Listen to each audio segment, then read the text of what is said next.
wanted to start off with 10 airline CEOs. 10 airline CEOs have written a letter to Joe Biden, specifically citing the drop in cases and the different period of time now with regard to the COVID situation, and how there needs to be an end in April 18th, I think, is when it expires. The interstate travel-based mask mandate for interstate travel. So Amtrak, planes, you name it. 10 airline CEOs are coming out to say, have written this and signed their names to this letter to the Biden regime. Clay, they're saying, look, we're in a different place now. They had, there's just some fascinating parts of this. They had over 6,000 unruly passenger incidents last year. Over 70% of those are mask issues, meaning passengers who get agitated about this. And I just want to put out there are two aspects of this policy that have always just shown us how stupid it is. One is it is not a mask up policy. It is officially, and you hear this when the announcement comes out, a mask up between bites policy. There's zero science to justify this. And then there's the filtration systems on the plane. Do you think the Biden administration will finally take its hand off the throat, off the face of the American people when it comes to flying? Well, so let's break this down for everybody. Remember, this was set to expire on March the 18th. And then the Biden administration extended it for at least another month. So it goes till April 18th now. And I think a lot of these CEOs from the airlines, remember the Southwest CEO and the American Airlines CEO, under oath in Congress, testified that their filtration systems rendered it far safer to be on an airplane, for instance, than almost anywhere else that you could be. And I think this is significant, Buck, because I just want to run through the 10 different airline CEOs. Alaska Airlines, American Airlines, Atlas Air Worldwide, Delta, FedEx. Obviously, FedEx has, I think, more planes than anybody in the world for the package deliveries.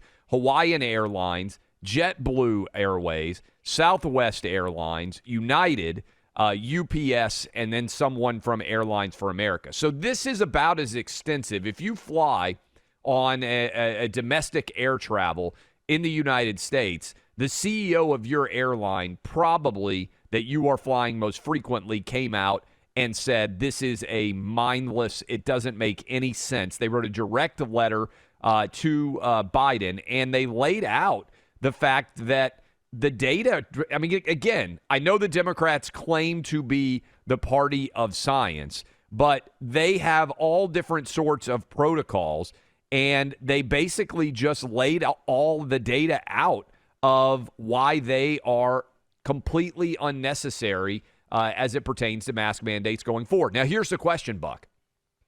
Will Joe Biden, as we get prepared for this April 18th date, because he already extended it for a month on March 18th, will this have impact? Because I'll tell you this, when we wrote about it at Outkick, the site traffic on this is monumentally massive because lots of places, frankly, aren't going to cover this, right? This should be, to me, you tell me if you think I'm wrong on this.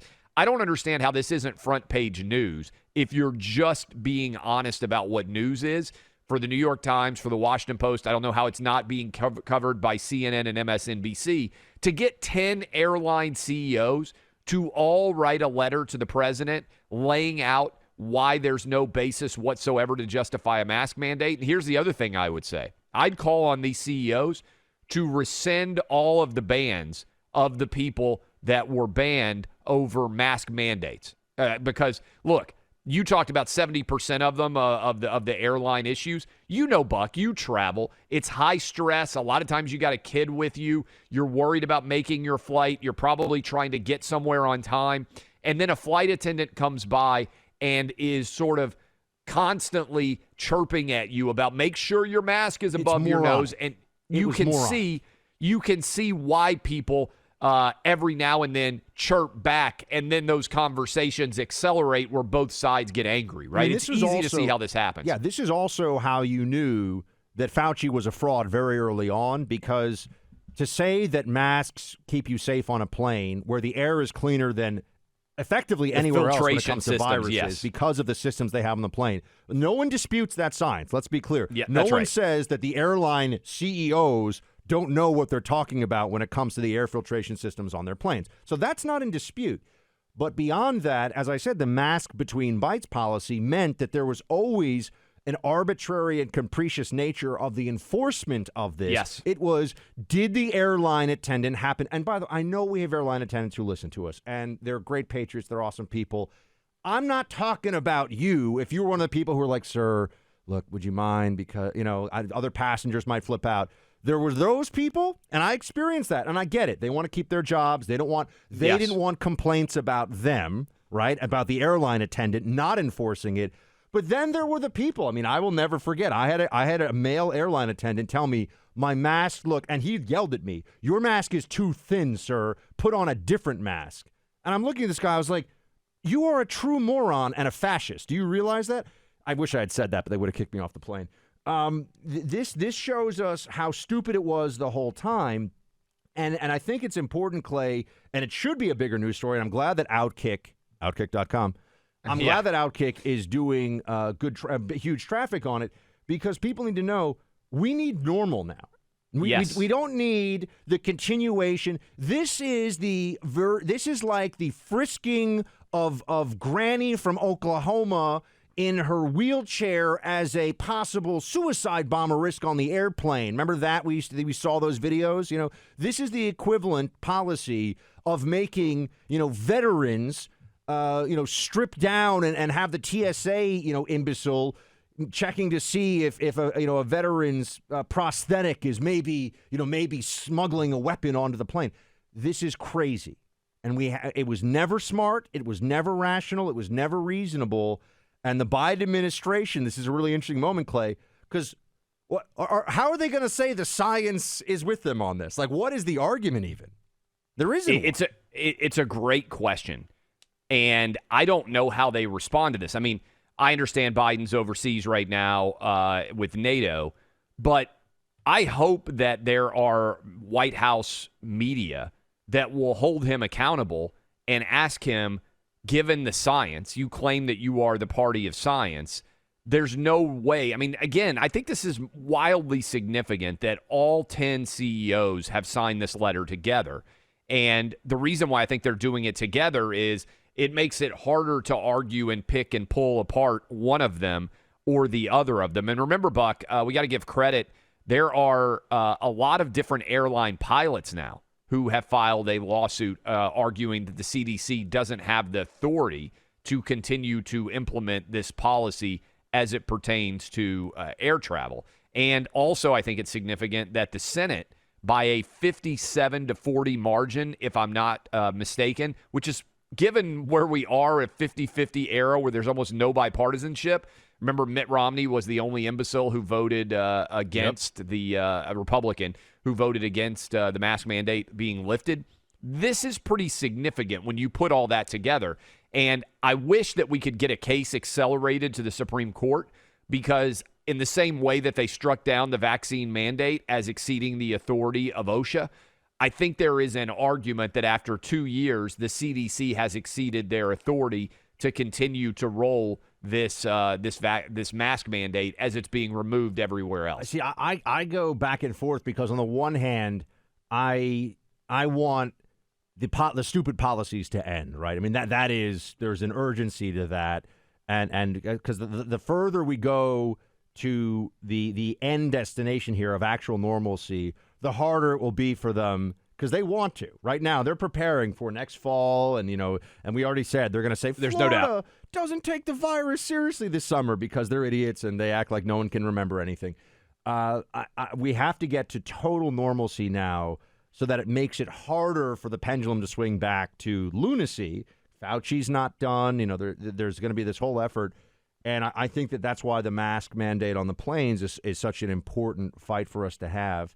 And I also think, Clay, we're seeing more and more people recognize it's slow, but it is growing. What were we made to do this whole time? I mean, what is wrong with these Democrat politicians and the stupid things that they said? Because you know what I'm hearing? oh, well, we learned a lot during the pandemic. A lot of things changed. That wasn't their attitude even a few months ago. Oh, you're right. A few months ago, it was, we got it all right. We knew exactly, Fauci is a genius. Now you're starting to hear, yeah, there were some lessons learned. Oh, yeah, there were. So how these things end is the point I was trying to make. I want them to end, but I also want them to end because people realize that they never should have happened in the first place. That's important. And also, don't allow this to be one of those things where you swing back and forth, right? When we end the mask mandate on airplanes, I want to drive it into the ground so that it never comes back, because the data tells us, just go ahead and star this segment of the show. In the summer, the hotter it is in the South, Florida in particular, other parts of the South, cases go up. July and August is when COVID has typically surged in Florida, in Texas, in Georgia, in Tennessee, all over the South. Because if you remember last year, Buck, right before football season, Fauci was like, oh, there's no way we're going to be able to play football season without cases skyrocketing. And then as the temperature starts to decline and people spend more time outside, guess what happens? COVID dries up in the South and it moves to the north, where when it starts to get cold, everybody goes inside. It's so clear what's going to happen, and what's happened the past 2 years is every time this occurs, the reason why this is happening is because Florida doesn't take COVID seriously enough. Ron DeSantis is killing everyone. It may even be more aggressive this year, Buck, because it's an election year and the governorship is up in Florida. So they may even try to sell that crap even harder this year than they have in the past 2 years. They'll do everything that they can to make it seem like the best governor when it comes to record, fact, and reality in America during the pandemic, Ron DeSantis of Florida, is the worst. He's awful. Yes. Everyone died in Florida. Don't you realize? No, it turned out that's not the case. In fact, we survived the winter of death. Everybody listening to us, congratulations. Moving to Florida. Nobody's moving to Los Angeles and San Francisco right now.